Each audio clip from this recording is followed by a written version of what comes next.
All right, hello everybody. My name is Tristan Makawolooi, and today I'm going to be presenting on anterior glenohumeral dislocations. All right, so before we get into the injury, we should go over a little bit of the anatomy just so that we know what we're looking at. So starting off with the bones, here's the humerus, the upper arm bone, the scapula, the clavicle, and here I have the sternum and the thoracic cage. So the scapula is also known as your shoulder blade, clavicle, your collarbone. Sternum is your breastbone right here that connects the rib cage, and then the thoracic cage is, of course, your rib cage. A few things to mention about these bones is this humeral head right here fits into this glenoid cavity of the scapula, and that is the actual true joint of the shoulder called the glenohumeral joint, and it's the most flexible joint in the entire body. There's also this deltoid tuberosity right here, which serves as an attachment site for tendons and tendons and muscles, excuse me. And then you have the coracoid and acromion process here, which also serve as attachment sites. And then on the reverse side, I don't have it pictured, there's the spine of the scapula, which is an attachment site for rotator cuff muscles. All right, now getting into articulation points. These are where the bones articulate with one another and move over one another, allowing flexion, extension, and all the other movements that are available to us. So starting off here, we have the sternoclavicular joint. This is where the clavicle meets with the sternum. Then the acromioclavicular joint right here, where the scapula connects with the clavicle at the acromion process. And then there's the glenohumeral joint right here, the glenoid cavity of the scapula, articulating with the humeral head. And then last but not least, we have the scapulothoracic joint right here, which is not a true joint because there are no ligaments connecting it. The only way that the scapula is actually connected to the thoracic cage is through the acromion process, which is connected to the clavicle, connected to the sternum, which is part of the thoracic cage. All right, and then there's two muscles that hold the thoracic cage. The scapula right there, those are called the subscapularis and the serratus anterior, and we'll hear a little bit more about that as we move on. All right, talking about ligaments here. So let's start off with our sternoclavicular ligament, also known as the SC ligament. Oops, excuse me, SC joint. Here we have the anterior sternoclavicular and the posterior sternoclavicular, the interclavicular, and the costoclavicular joints, ligaments, I mean. These all help to stabilize and reinforce the structure to allow more independency and strength when we're producing actions. Here is our acromioclavicular joint, and involved in this we have our anterior portion, posterior portion, superior portion, and inferior portion of our acromioclavicular joint. And we also have, where is it? Right here, the coricoclavicular ligament. I don't believe. Right here it is, these two, the trapezoid and the conoid ligament. Those are the two parts of the coricoclavicular, as you can see here. Moving on to the glenohumeral joint, we have the glenohumeral capsule, which is made up of the anterior and posterior glenohumeral joints, or ligaments, excuse me. And supporting these, we also have the superior glenohumeral joint, the middle glenohumeral joint, the inferior glenohumeral ligament. I keep messing those up. My apologies. And then last but not least, we have the coracohumeral ligament, which connects from the coracoid process right here over to the greater tubercle of the humerus. All right, moving on from our ligaments here, we have muscles. So these are the muscles that are acting on the humerus or your upper arm bone. You have the pec major. This is the major muscle group here of the chest. And the latissimus dorsi. This is the major muscle involved in extension of the arm. You can see it right here, the latissimus dorsi, a major muscle group. There's also the deltoid right here, the shoulder muscle. And then we have now arrived at our rotator cuff muscles, our supraspinatus, infraspinatus, subscapularis, and teres minor. These help stabilize that shoulder joint and prevent it from rolling too far, because then the humeral head would slip out of the glenoid cavity, causing dislocation, which we'll learn a little bit more about soon. All right. And then we also have the teres major, which is not part of the rotator cuff, but it does help with adduction, extension, and medial rotation of the arm. And the coracobrachialis, which helps with flexing and adducting that arm. All right, moving on, we have the muscles that are acting on the scapula.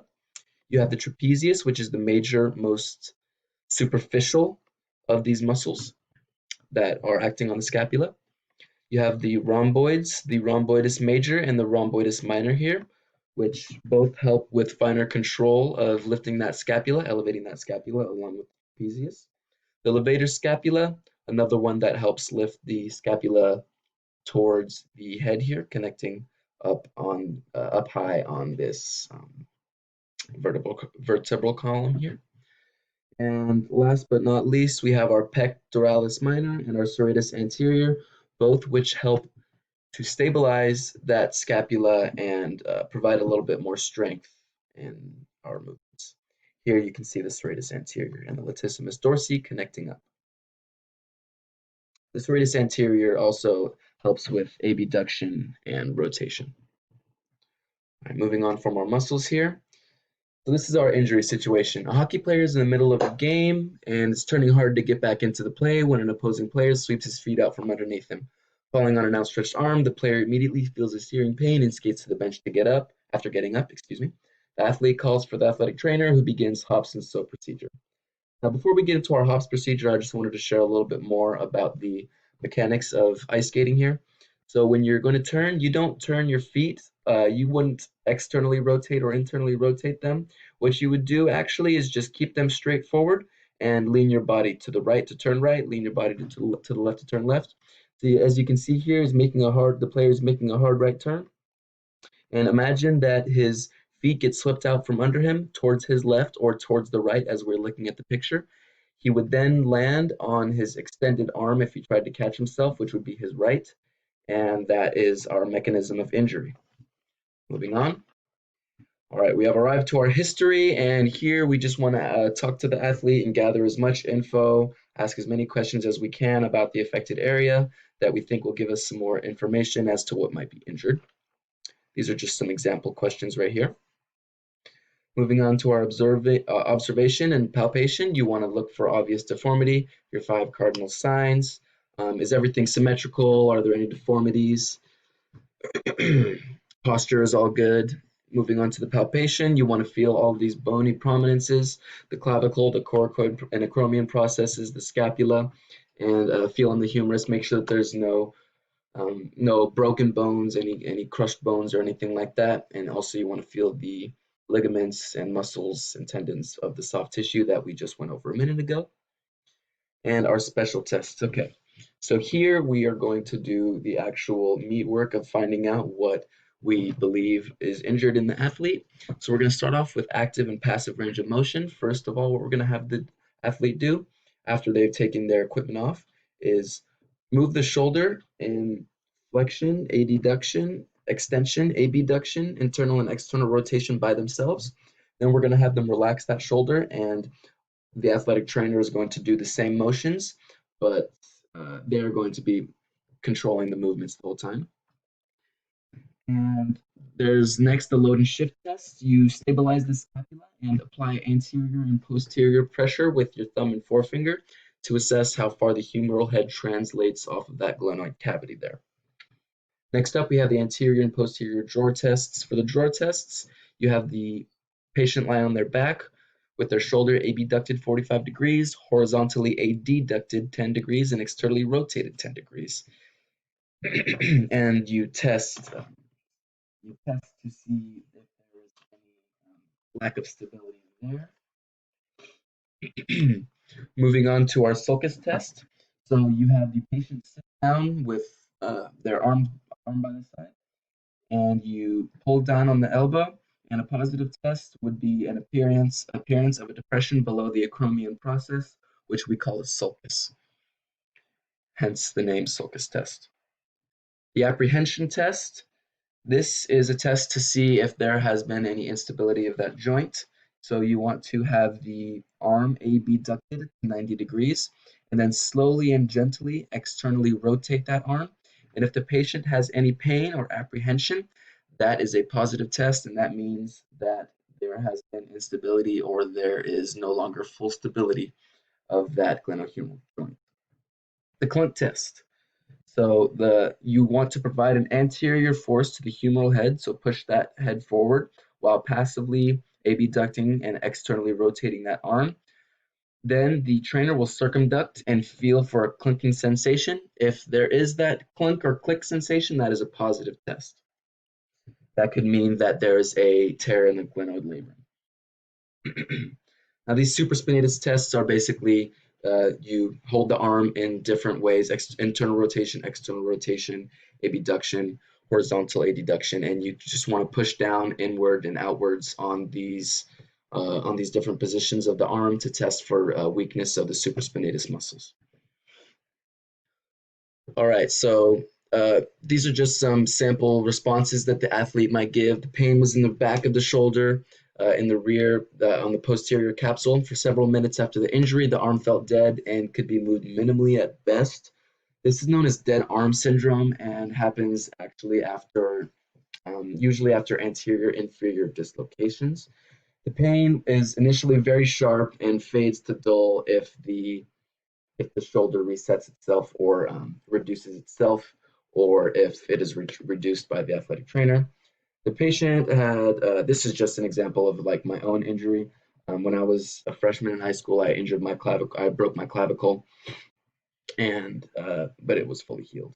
So if you hadn't gathered by now, this is an injury that I actually gathered myself playing hockey. I just used this picture here as an example of a professional player that his name is Patrick. Anyway, so these are just some answers that I gave to the athletic trainer after I had injured the shoulder.